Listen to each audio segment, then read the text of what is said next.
What's up, everybody? Ryan Thomas here live on the Thomas Take Sports Podcast. Wednesday's edition of the show. Wednesdays and Thursdays, the new schedule of the show. And I told you, the viewers and listeners, that I would have guests on the show Wednesdays and Thursdays. And I am going to deliver you a guest once again. Joining me on the show, Brandon Koch. What's up, Brandon? How's it going? It is great. Like I said, the first time I was on, I think in May of last year, it is always great to be on the Thomas Take. I really appreciate that. Yeah, that was fun. You know, we talked about the Bills' off-season plans, and here we are again talking about the Bills' off-season plans, and we'll obviously talk about a little bit about the Sabres as well. But give the viewers and listeners an update. What's been going on with you since the last time you were on the show? A lot. The February was a little break from the site as in terms of content, just trying to build up the site for March. There's going to be a lot of March. The Bills, the Sabres, the Bisons are coming up, and hopefully we'll get season credentials there. Vlad Grow Jr. and all that, but really just trying to work. Just trying to test run a live YouTube show, trying to get subscribers. Right. It's a grind. The first show will be on Saturday, just having guests, and hopefully you can be a frequent one on there. Oh, yeah, for sure. Yeah, you always know I'm available. I'm always up for talking sports. I'll never turn that down. Of course. Well, yeah, and as far as the site, for those of for the audience that might not know, tell us a little bit about your site that you've had for the last couple years. Yeah, it's mostly, it's hard to grow Twitter. It's a lot on Facebook, where it's popular, and somewhat other forums. It's just up to date, news, columns, polls, just for the fans, and try to do something different. I'm not. I do have contacts with some athletes, like a Lorenzo Alexander, for example, and all that, and I try to do some different podcasts with, Sal Capaccio and others from around the Buffalo sports media world. So kind of want to be unique, but also, want to get breaking news out there and share some opinions, because everyone loves sharing them. So that's for sure, especially in today's day and age with social media and everything like that. It's really easy to put an opinion out there and to get people to interact, whether they agree or disagree. I know I've had my fair share of both, but it's good. As far as your site too, it's 716sportspost.com. Is that right? Yes, sir. And I've liked a lot of the stuff you've been doing. I saw, as you mentioned, you had Lorenzo Alexander, you had Sal Capaccio, you've had some other journalists and writers, but those were the two that really caught my eye. That had to be a fun experience for you to talk to a guy like Lorenzo and a player like Lorenzo, and then a journalist or a radio guy like Sal Capaccio. That had to be pretty awesome. Yeah, it was cool. It's just something different. Of course, it was just up-to-the-date stuff. I had Matthew Fairburn from The Athletic, Matt Beauvais from Channel 7, Nick Filipowski from Channel 4, and then Pat Malacaro, who does with the Sabres Radio Network, and, of course, the voice of the Bisons. Just trying to get all a different perspective, because, Buffalo is really, of course, we just have the Bills and the Sabres, but, there's more. I mean, we really are. There is a lot of baseball. Oh, for sure. Fans. Yeah. And I think even basketball, but, it's just, it's difficult because we are a small market in terms of, population, but we really are a big sports market.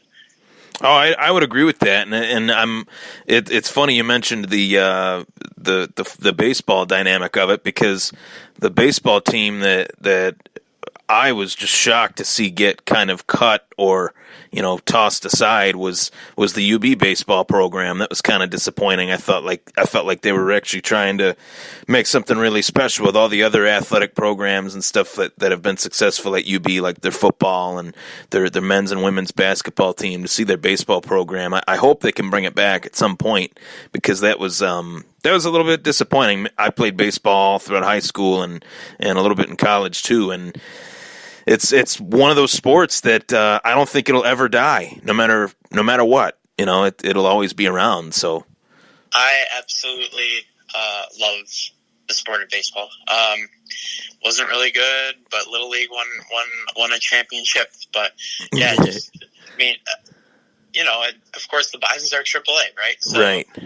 There's not going to be people flooding their way to the ballpark, but there is, on a Saturday, Sunday, Friday night, of course, even to see Vlad's first game, a lot of people come to the ballpark and they love baseball. Right. And Vladimir Guerrero Jr., I mean, that's everything I've read and everything I've heard is that Vladimir Guerrero Jr. is going to stay in AAA Buffalo for at least the first couple months of the season to avoid the contract situation that he has. It'll actually give him another year of eligibility to play in the majors. It's something that happened with Chris Bryant, I remember a few years ago with the Cubs, and I'm okay with it because I'll be able to see Vlad Guerrero Jr. as will you, being able to travel to downtown Buffalo and watch him play. That'll be pretty awesome. Oh, yeah, and of course, we have that, I'm a Yankees fan, diehard, but I keep it real in terms of baseball. So, the Blue Jays are not, they're rebuilding, but they have huge prospect pool, starting with Vlad, Bo Bichette. So, they have, Buffalo will be seeing Bo Bichette soon. Right. And also Craig Biggio's son. Yeah. He's actually really come along these last couple years. Defensively as well. So yeah, Toronto, they're pretty loaded as far as their farm system. Yeah, so I have, hopefully towards the end of the show, I just have one baseball topic that I think is really intriguing. Oh, for sure. That I would like your take on. Yeah, for sure. Yeah, we'll get to it. I love baseball. I think that's the sport that people. I talk a lot of football and I talk a lot of Sabres and stuff, but baseball is just. I don't know. I'll never get sick of it. I could watch it forever. If I could just watch baseball, I'd be okay with that too. But I've really enjoyed a lot of the stuff that you've been posting on your site, and you're always really interactive with Bills and Sabres fans. And we did a real good show the first time. A lot of people liked it, and I've been wanting to get you on. So I'm glad to have you. Oh, it's a blast. I love talking sports, and even with your podcast, it's not just one thing. It's like, when you do MMA and all that stuff, I have no idea what it's about. The one thing I watched was McGregor and Pacquiao. Oh, McGregor Mayweather, yeah. Mayweather, sorry. Yeah, no, you're good. And, that was it. And I don't even know what you're talking about, but I still try to, because it's interesting to me. Yeah. Just weird.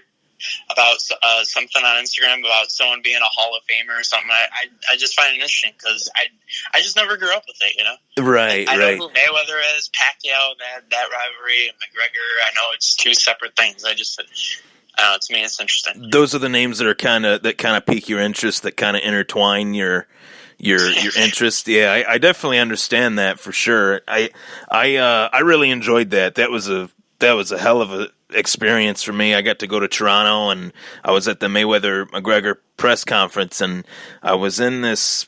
It was kind of like it was really weird the way the arena or the venue was set up. There was like this loading dock where they had like all these sponsors of like drinks and stuff, drink trucks and stuff like that. So it was at the Budweiser stage in Toronto, and it's really similar to like Darien Lake, but it's a lot nicer. And I'm sitting in my seat, and I see Conor McGregor's entourage just walking towards the venue, and then in a sea of people, I see him just squirt through everybody, and I got to see him, from basically arm's length distance, him just walk right past me, and wow, it was a pretty weird feeling. It was weird seeing somebody in person that you've seen, on your phone or watching a video of him doing an interview or watching him on TV fighting or whatever. It was pretty surreal. So that was a moment I'll definitely never forget. But yeah, I really appreciated your interest in that coverage because that was a really fun time for me. I wish they'd fight again just so I'd have more fun covering it. But yeah, as far as the Buffalo sports scene right now, what is your take on the on this past season for the Buffalo Bills, and what were your thoughts on Josh Allen's rookie season? Well, I think a work in progress. Obviously, they had the design dead cap with Cordy Glenn, Tyrod. Right. I like what I've seen from Allen. Of course, there's a lot of improvement and work to be done. I'm also confident in Brian Dable. I think those two working together. I mean, the really premier offenses in the league obviously have that quarterback, but they have a smart play caller. And, when you have, I think, if not one, two hands tied behind your back because of the offensive line struggles, no running game, a rookie quarterback, and you had Derek Anderson, Nathan Peterman playing games for you, and Matt Barkley. Mm-hmm. It's tough. So now when you have a full offseason now to address, because they're dead last in offensive positional spending in the whole league. So when you have a whole offseason now, when you have close over $80 million in cap space, I expect a lot better. Question that I have for you that I haven't asked anyone yet, and it's a question that I've asked myself a lot. But as far as some of the names that are out there, as far as wide receivers, guys like Antonio Brown, guys like AJ Green, would you be happy if Buffalo were to bring one of those guys in? But not only would you be happy, but what do you think the cost would be to bring someone in like an AJ Green or like an Antonio Brown? Those guys are. Brown is more seen as quote unquote available, but I think if Cincinnati got the right offer for AJ Green, they'd probably take it. Oh, absolutely. I think you can possibly even throw Julio Jones in there. Right. But right now of course it's too early to tell, but of course we can speculate. Just from Cincinnati's point of view, they have Zach Taylor, their new head coach. So who knows what he's going to want to do? He has a really good wide receiver in AJ Green. Do they cut bait with him? I mean, they can cut him. They can cut him for basically nothing, or they can trade him and get something for him. I would be on board with that. What's it going to cost? Maybe a second round next year. Maybe a second this year. I think you have 2 3s maybe that you can trade. You've had if you're Brandon Beane, you traded with Cincinnati before. In terms of Antonio Brown, I don't know. And this is coming from knowing the regime. When he quit basically on the Steelers the last game, I would go all in for him, because when you trade for him, his cap number goes way down. If you take a look at SpotTrack.com, if he's traded, his cap number right now for the Steelers is high, but they take some of that cap away. So I'm all for that, and it gives Josh Allen a premier weapon. He is by far the best wide receiver in football, and I would even take Julio Jones. I know there was like some hot rumor around this time last year, maybe even after the draft, about the Bills wanting to give a first-round pick next year, which I think wasn't true for Julio. But I would not give up a first round for any one of those 3. But I would try to make a deal work. Not to throw any shade, but I think it was the Bills fanatics that posted that one. I actually really think it was. I'm not just saying that to throw shade, but there's always that, and that's one of the dynamics of the offseason that I'm not a fan of, is that one site tries to post one thing, and you know who's legitimate and who's not. You know when you see a story. Like take, for example, your article on AJ Green, 716sportspost.com, posted a lot of intricate reasons why Buffalo should go after AJ Green.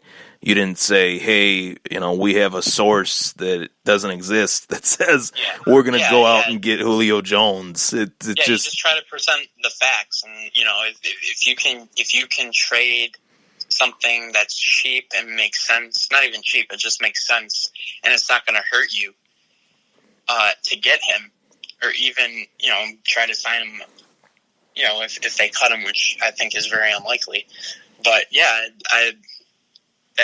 I totally forgot about that article. Thank you for bringing it up. But Yeah. definitely, you just don't want to grab something out of the sky and then report it as quote source. You know what I mean? Right. Yeah, that's the one thing that really gets to me because I almost take it as an insult to myself because like very much like you go to school for I'm pretty sure you go to school for this stuff. Like you major For sure. in communications, right? At Yeah, Buff State? journalism, broadcasting, Right. PR, all that. Yeah. Right, yes. And that's what I did too. Like I went to school for this. I got my degree. Like then there's guys that are in their 40s that really they're just doing this for a hobby and they try to play the Adam Schefter, but that's neither here nor there. But anywho, I really do like the site though. I enjoy the content, and we kind of talked about it in private about bringing in AJ Green and kicking the tires on that. I would love it. I know the guy has had a foot injury last year. I know he's on the wrong side of 30, but if you're really trying to take that AFC East, if you're really trying to eclipse the New England Patriots and get past Tom Brady and make the team immediately better, that would be a trade that would definitely do that. In either case, whether it's Green or Antonio Brown, right? Oh, for sure. And that's what I'm talking about. This offseason is being really, you're at the edge of your chair because when are expectations going to be raised? When is it going to be actually time to win? Not being a Andy Dalton, Tyler Boyd connection to get your way into the playoffs. Yeah, that was nice. Right. But it's not that hard. It's hard, but there's a lot of parity in the NFL. It's not. We see different teams get into the playoffs every year. It's really same with hockey. It's really not that hard to get in. It's the sustained success. And when are those? Is it going to be week 12 again in this season where Sean McDermott is talking about still building a team and still talking about process when this is year 3 already? You know what I mean? When are the expectations going to rise? When are you going to start winning? I understand you have a rookie quarterback, but if you can do it right, you can win. You can win 9, 10, 11 games and get it. Right. All my friends, I love that you said that because it's like when are the expectations going to be actually reality?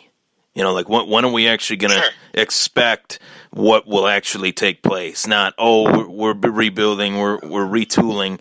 My expectations, like all my friends, my close-knit group of friends that I've had since high school, whether it's one of those guys, whether it's anyone that I've interviewed on the show, or whether it's anyone that has commented on any episode that I've ever posted, they know that my expectations are massively high for the Buffalo Bills in 2019, and it's because they should be high. I don't want to look at this defense, Ryan. Right. Look at this defense. They were top 5 ranked. I think top 10 ranked. At least top 10. You have most of these players. I mean, you have a young Tremaine Edmonds. Sorry, you have a young Taron Johnson. You have a young Matt Milano. But I mean, look at these guys. You think Lorenzo Alexander wants to keep building? Micah Hyde, Jordan Poyer, who they're in their upper 20s. Trey White's entering his third year. I mean, it's time to win when you have that type of defense. Right. Seriously. Right. And when you also know that each move that they've made. What's that? Yeah, sorry, but hold on. They had multiple. I mean, they were not good this year at all. But some of these games, if they just had an offense, you take a look at the Houston game, right? I mean, they blew. I mean, the defense could not play any better in that game, and your offense killed you, and your special teams was just atrocious. But you have that defense. It's really time to win, and it's on the head coach and it's on the general manager and that coaching staff to get it rolling. Right, and as you said from the top, I mean, the hiring of Brian Dable, I mean, there were moments where I think play calling was not his strong suit, but I will say, in hindsight, looking at what they had to work with, like X's and O's wise, what they had to work with was pretty poor. Looks like we lost Brandon.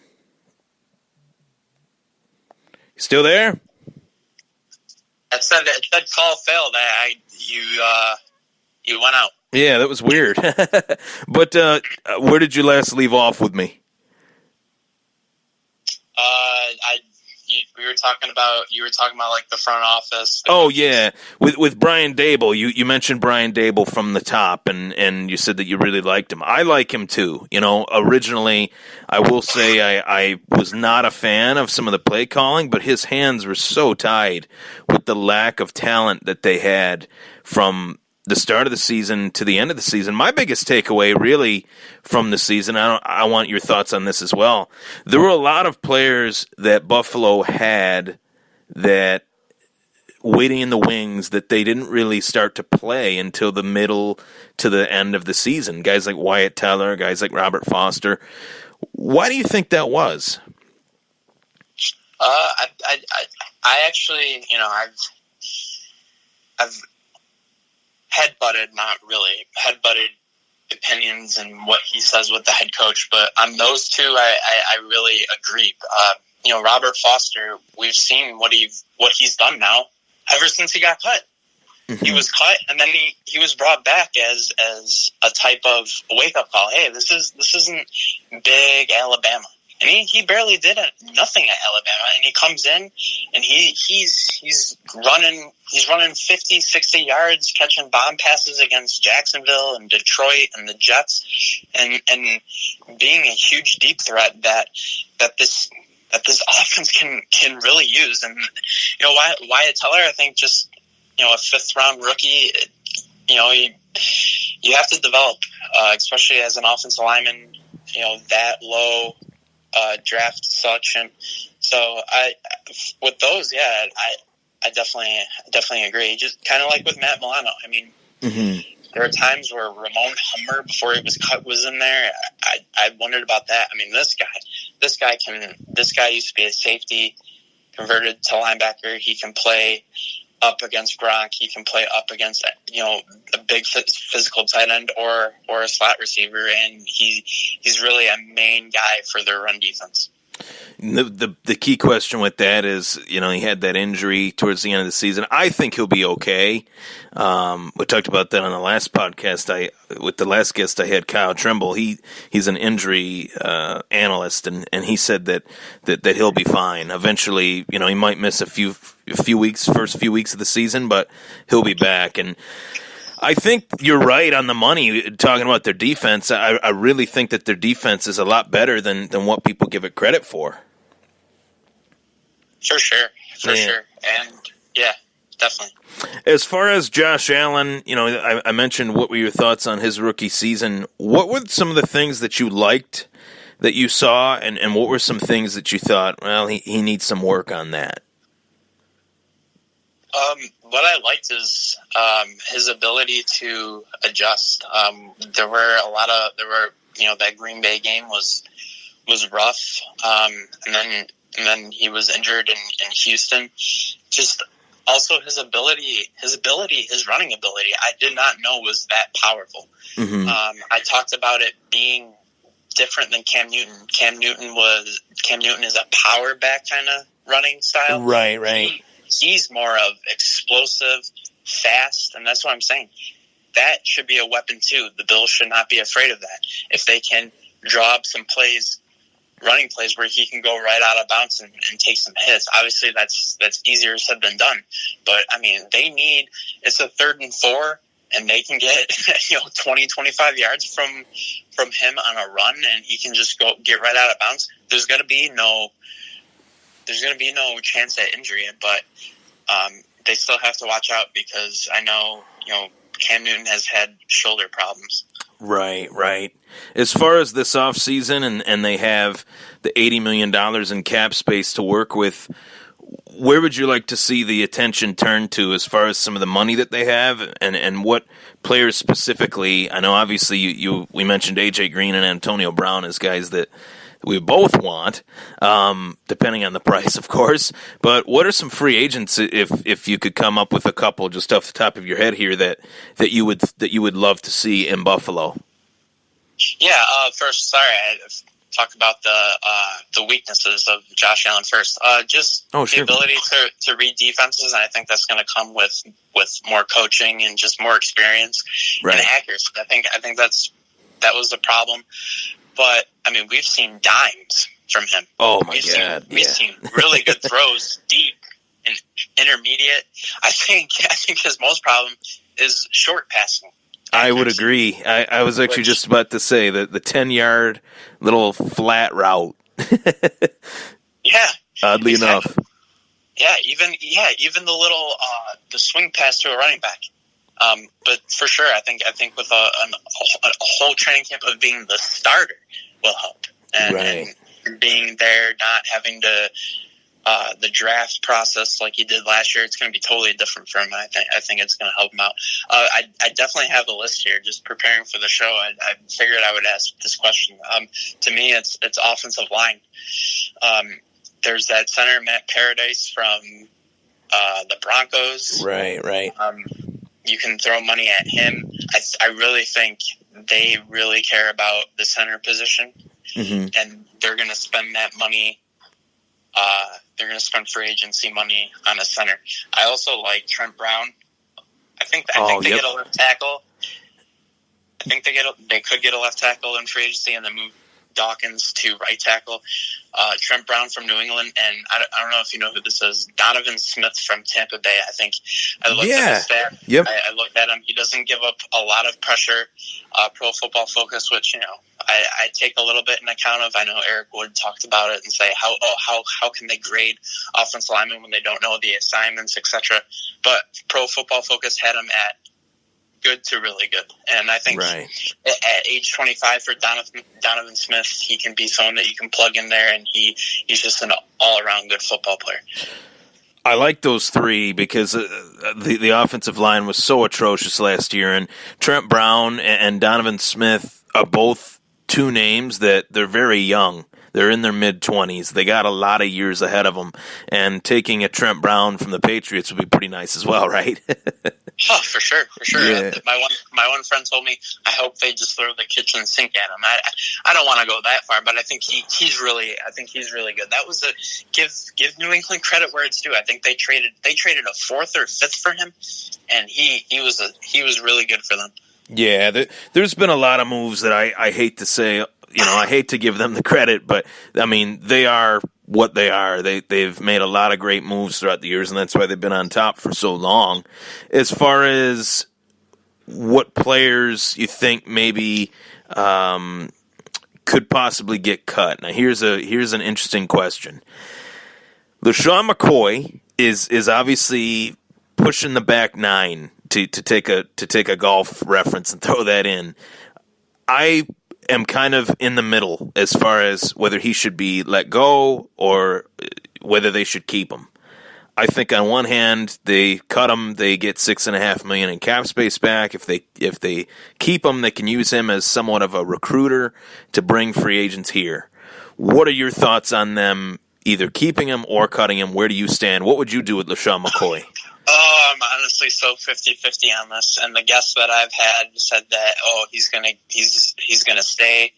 To me, I don't know. I see one side and then I see the other. I see, you have plenty of cap space. There's no point into it. The other is, hey, running backs now are a dime a dozen. I mean, look at C.J. Anderson. They had Todd Gurley. Todd Gurley, I don't know if he was injured or not. He was sitting on the sidelines while C.J. Anderson was just bowling over people, and he was with two teams prior to coming to the Rams. Right. That's what running backs are now. So they can keep him. He's obviously a leader in that locker room. The cap hit won't matter. His age matters. I mean, it's really a back and forth kind of thing. It honestly really is 50-50. I won't be shocked if he's cut. I don't see him back next year. This could be his last year. I definitely think this is his last year, but he could be cut as soon as free agency opens. Who knows? Right. As soon as free agency opens, he could be one of those surprise cuts that no one really saw coming, or maybe people do see it coming. It's a very 50-50 issue, but overall, as far as your assessment of the regime so far and Brandon Beane and Sean McDermott, the draft last year and the process and all that stuff. What are your thoughts on the current Bills regime compared to regimes of years past? I like how there's a plan, a thought out plan. But I'm really a huge fan of Brandon Bean. I really am. Mm-hmm. And his staff. I don't know yet with the coach.